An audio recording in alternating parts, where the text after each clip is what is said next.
Hello friends, exam with Ashok Kumar YouTube channel में friends आपका स्वागत है। फ्रेंड्स, आज हम लोग सीडीपी के कुछ महत्वपूर्ण प्रश्नों को सॉल्व करेंगे। तो चलिए शुरुआत करते हैं। पहला प्रश्न, विकास के बारे में कौन सा कथन सही नहीं सही है। थोड़ा मिसप्रिंट हो गया है। विकास के बारे में कौन सा कथन सही नहीं है। ऑप्शन ए, बच्चे विभिन्न दरों पर विकसित होते हैं। ऑप्शन बी, विकास अपेक्षाकृत क्रमिक होता है। ऑप्शन सी, आनुवांशिकता विकास का एकमात्र कारण है। ऑप्शन डी, विकास निरंतर रूप से होता है। तो इसका ऑप्शन सी सही है। आनुवांशिकता विकास का एकमात्र कारण, एकमात्र कारण नहीं, विकास के कई कारण होते हैं। ठीक, तो ऑप्शन सी, विकास के बारे में कौन सा कथन नहीं सही है। ऑप्शन सी, आनुवांशिकता विकास का एकमात्र कारण है। नेक्स्ट क्वेश्चन चलते हैं हम लोग। मानवीय क्षमताएं जैसे कि बुद्धि, समस्या समाधान और समालोचनात्मक चिंतन का सापेक्ष रूप से विकास के किस क्षेत्र के अंतर्गत अध्ययन किया जाता है। ऑप्शन ए शारीरिक, ऑप्शन बी संवेगात्मक, ऑप्शन सी संज्ञानात्मक, ऑप्शन डी नैतिक। इसका ऑप्शन सी सही होता है, संज्ञानात्मक, कॉग्निटिव, संज्ञानात्मक। नेक्स्ट क्वेश्चन चलते हैं हम लोग।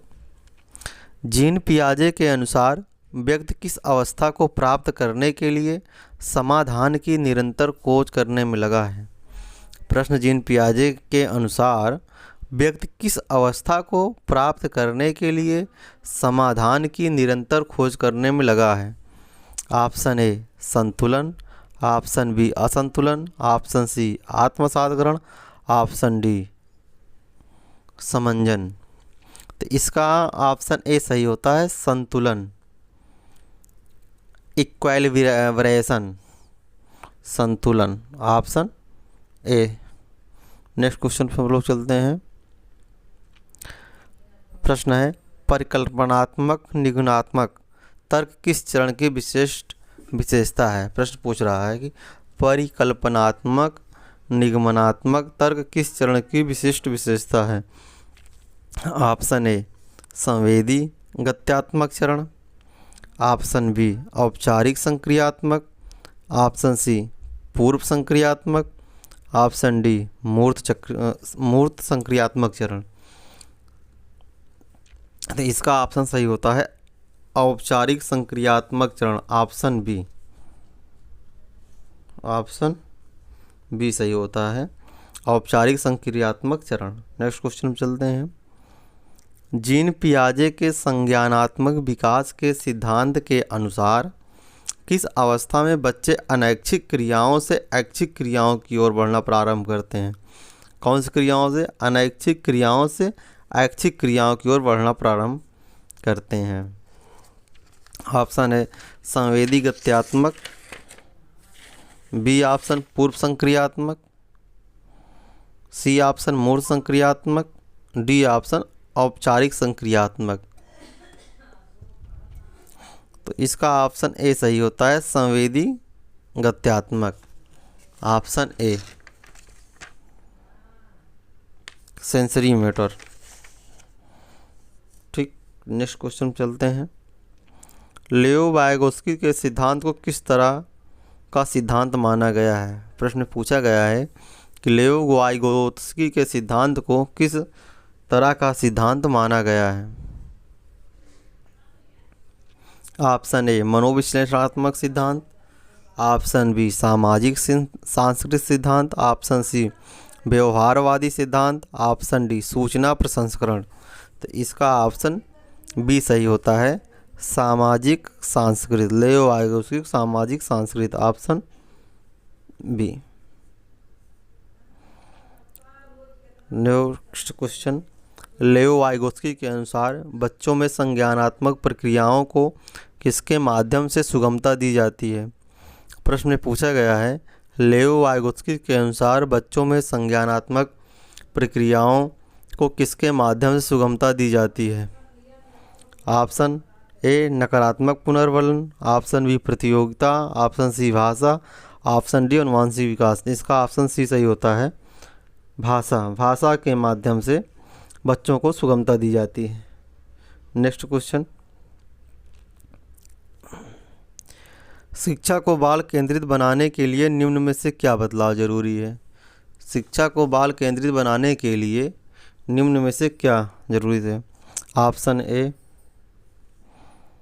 रचनात्मक मूल्यांकन से योगात्मक मूल्यांकन की ओर, रचनात्मक मूल्यांकन से योगात्मक मूल्यांकन की ओर। ऑप्शन बी कंठस्थ स्मरण से क्रिया आधारित अध्ययन की ओर। ऑप्शन सी खोजी अधिगम से व्याख्यान विधि की ओर। ऑप्शन डी लचीले पाठ्यक्रम से मानकीकृत पाठ्यक्रम की ओर। तो इसका ऑप्शन सही होता है बी कंठस्थ स्मरण से क्रिया आधारित अध्ययन की ओर। शिक्षा को बाल केंद्रित बनाने में निम्न से क्या बदलाव जरूरी है? शिक्षा को बाल केंद्रित बनाने के लिए कंठस्थ स्मरण से क्रिया आधारित अधिगम की ओर बदलाव जरूरी है। ऑप्शन बी सही है। ठीक, नेक्स्ट क्वेश्चन चलते हैं। प्रश्न पूछ रहा है कि हार्वर्ड गार्डनर के बुद्धि के बारे में विचारों के अनुसार क्या सही है? हार्वर्ड गार्डनर के बुद्धि के बारे में विचारों के अनुसार ऑप्शन ए तार्किक गणितीय बुद्धि बुद्ध की सर्वोत्तम प्रकार है। ऑप्शन बी दूसरों की भावनाओं को समझने की क्षमता संगीतीय बुद्धि कहलाती है। ऑप्शन सी बुद्ध के 3 प्रकार हैं, विश्लेषणात्मक, सृजनात्मक और व्यवहारिक। ऑप्शन डी हर व्यक्ति अपने आप में विभिन्न प्रकार की बुद्धियों के विभिन्न स्तर निहित करता है। इसका ऑप्शन डी सही है। हर व्यक्ति अपने आप में विभिन्न प्रकार की बुद्धियों के विभिन्न स्तर निहित करता है। हर व्यक्ति की अपनी अपनी सोचने और समझने की क्षमता होती है। ठीक, नेक्स्ट क्वेश्चन।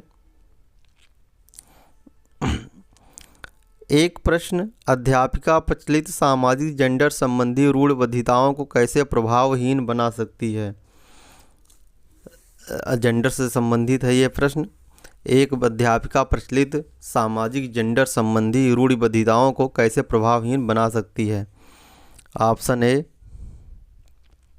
यह सुनिश्चित करके कि खेल सत्र में लड़कियां सिर्फ बैडमिंटन खेलें और लड़के सिर्फ फुटबॉल। ऑप्शन बी यह सुनिश्चित करके कि लड़कियों को अध्यापक के रजिस्टर पर काम करने उनकी मदद करने में अवसर मिले। ऑप्शन सी फर्नीचर इधर से उधर रखवाने में केवल लड़कों की सहायता लेनी चाहिए, जहां केवल आ जाए वो ऑप्शन पहले ही गलत है। ऑप्शन डी सभी जेंडरों को संगीत, नृत्य व पाक कला प्रतियोगिताओं में भाग लेने के लिए कहना चाहिए। इसका ऑप्शन डी सही होता है।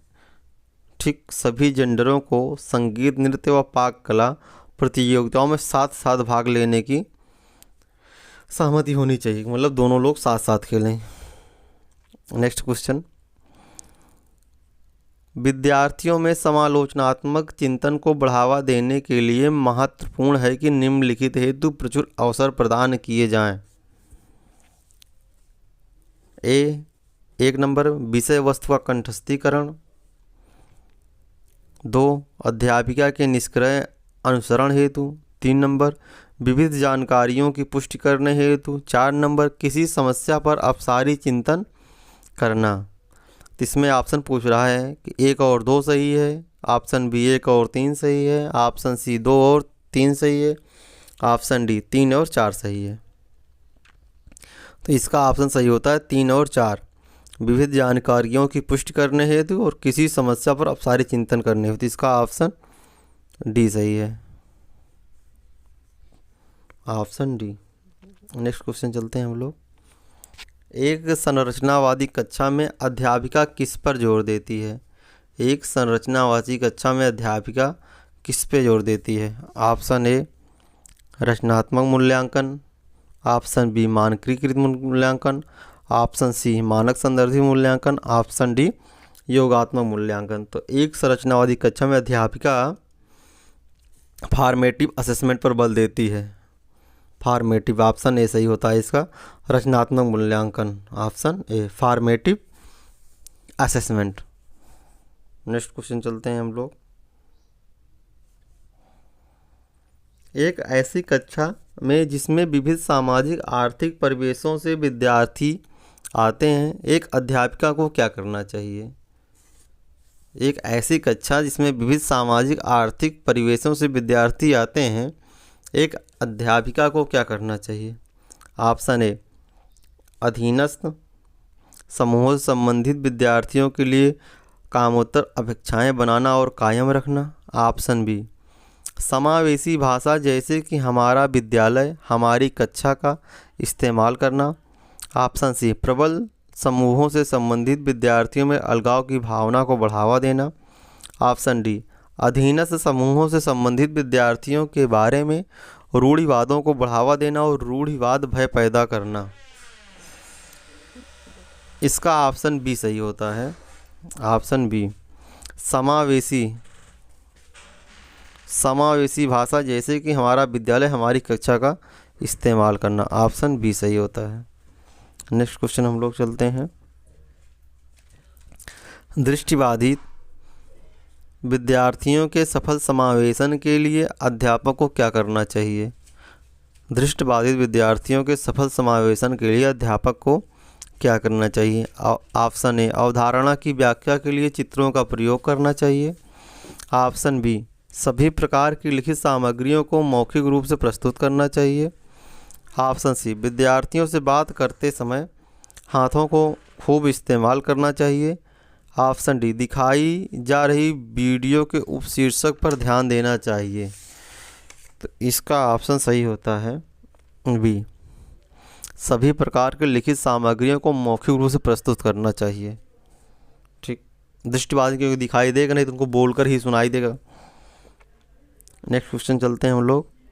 ध्यानाभाव एवं अतिसक्रियता विकार, ध्यानाभाव एवं अतिसक्रियता विकार, attention deficit hyper active disorder, ADHD ग्रसित विद्यार्थियों के सफल समावेशन के लिए अध्यापक को क्या करना चाहिए? ऑप्शन ए, परिवेश में व्यवधानों को अधिक कर देना चाहिए। ये तो सही होगा नहीं, गलत। लंबे और जटिल कार्य देने चाहिए, गलत। विद्यार्थियों को समय प्रबंधन और संगठनात्मक आदतों के विकास में सहायता करनी चाहिए, इसको छोड़ते हैं। भी गैर लचीली विधि और दिनचर्या का इस्तेमाल करते हुए शिक्षा करना चाहिए। तो इसका ऑप्शन सी सही होता है। विद्यार्थियों को समय प्रबंधन और संगठनात्मक आदतों के विकास में सहायता करना चाहिए। Option C. Option D. Next प्रश्न, पठन वैकल्य सापेक्ष रूप से किस क्षेत्र में चुनौती पैदा करता है? पठन वैकल्य, डिस्लेक्सिया किस रूप में चुनौती पैदा करता है? एक, लिखित विषय सामग्री के बोध में। बी, शारीरिक गतिविधियों के समन्वय में। सी, दूसरों की भावनाओं को समझने में। डी, चित्र बनाने में। तो डिस्लेक्सिया जो है इसका ऑप्शन ऐसा ही होता है, लिखित विषय सामग्री के बोध में चुनौती पैदा करता है। नेक्स्ट क्वेश्चन चलते हैं हम लोग। राष्ट्रीय शिक्षा नीति 2020 के अधिगम के कौन से तरीकों पर बल देती है? ठीक। ए, अनुभवात्मक अधिगम। 2, डिजिटल अधिगम। 3, वैज्ञानिक अधिगम। 4, करके सीखना। तो इसका option 1, 2, option B 3, 4, option C 1, 2, 4, option D 1, 2, 3, 4। तो राष्ट्रीय शिक्षा नीति अधिगम के कौन से तरीकों में बल देती है? इसका ऑप्शन डी सही होता है। अनुभवात्मक अधिगम, डिजिटल अधिगम, वैज्ञानिक अधिगम और करके सीखना, चारों पर बल देती है। ठीक, तो इसका ऑप्शन डी सही होता है। नेक्स्ट क्वेश्चन चलते हैं हम लोग। प्रभावशाली समस्या समाधान कारक होने के लिए अध्यापक को शिक्षार्थियों में किसके इस्तेमाल को हतोत्साहित करना चाहिए? प्रश्न पूछ रहा है कि किसके इस्तेमाल को हतोत्साहित करना चाहिए। ऑप्शन ए, अनुक्रिया समुच्चय। ऑप्शन बी, कलन विधि। ऑप्शन सी अन्वेषण, ऑप्शन डी साम्यानुमान। तो इसका ऑप्शन सही होता है रिस्पांस सेट, अनुक्रिया समुच्चय। पहला ऑप्शन सही होता है अनुक्रिया समुच्चय, रिस्पांस सेट्स। नेक्स्ट क्वेश्चन चलते हैं। निम्नलिखित में से कौन सा अधिक संज्ञानात्मक कौशलों का भाग नहीं है? निम्नलिखित में से कौन सा अधिक संज्ञानात्मक कौशलों का भाग नहीं है? ऑप्शन ए योजना, ऑप्शन बी पर्यवेक्षक मूल्यांकन, ऑप्शन सी मूल्यांकन, ऑप्शन डी निष्क्रिय अनुकरण। तो इसका ऑप्शन डी सही होता है निष्क्रिय अनुकरण। निष्क्रिय अनुकरण ऑप्शन डी सही होता है। हम लोग नेक्स्ट क्वेश्चन चलते हैं। विद्यार्थियों को अधिगम के प्रति अभिप्रेरित करने के लिए अध्यापक को क्या समुन्नत करना चाहिए? ऑप्शन ए निपुणता उन्मुखी उद्देश्य, ऑप्शन बी योग्यता का सात्व या अस्तित्वात्मक परिप्रेक्ष्य, ऑप्शन सी असहायता का सीखा हुआ भाव, ऑप्शन डी प्रतियोगात्मक दृष्टिकोण। तो इसका ऑप्शन ए सही होता है निपुणता उन्मुखी उद्देश्य। ऑप्शन ए सही होता है निपुणता उन्मुखी उद्देश्य। नेक्स्ट क्वेश्चन चलते हैं। विद्यालय में बच्चों की सफलता में निम्न में से कौन सा कारक बाधा उत्पन्न करता है? ऑप्शन ए लचीली समय सारणी, ऑप्शन बी संरचनात्मक शिक्षा साथ, ऑप्शन सी कठोर पाठचर्या, ऑप्शन डी अधिगम हेतु मूल्यांकन। तो इसका ऑप्शन सी कठोर पाठचर्या। ठीक, ऑप्शन सी सही होता है। विद्यालय में बच्चों की सफलता में निम्नलिखित कौन सा कारक बाधा करता है? तो ऑप्शन सी कठोर पाठचर्या।